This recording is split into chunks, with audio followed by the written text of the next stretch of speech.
Everyone has some form of implicit or unconscious bias. We absorb received notions about race, class, gender, ability, ethnicity, and sexuality from a very young age. Implicit bias shows up in deep-down prejudices and stereotypical assumptions we don't know we hold. Though they're not in our conscious minds, these biases still affect how we interact with colleagues, shaping our organizational culture. Many organizations are working hard to root out discrimination at all levels. Tackling unconscious bias is an ongoing part of this work, and it starts internally.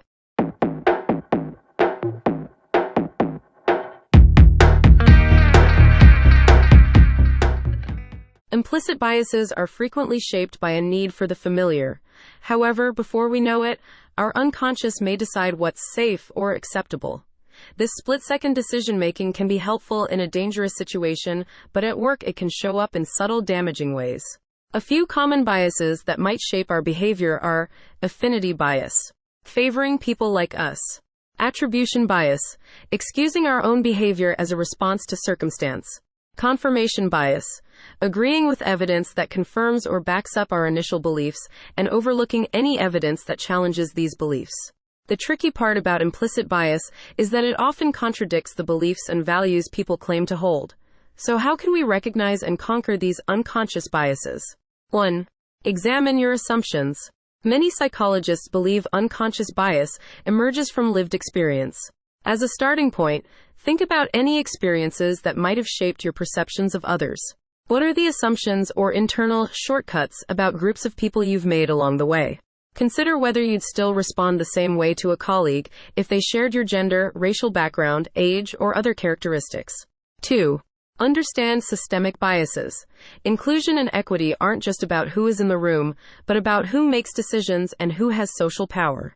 Organizational bias can uphold power structures in a way that protects structural biases, whether individuals hold these biases or not. For example, a workplace leave policy might not have many options for new parents, impacting people who choose parenthood and favoring other workers. 3. Check your media habits.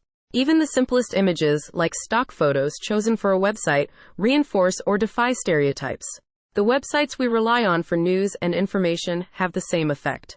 Get in the habit of reading news articles by writers who belong to minority groups, or following minority-run social media pages if you're active on social media.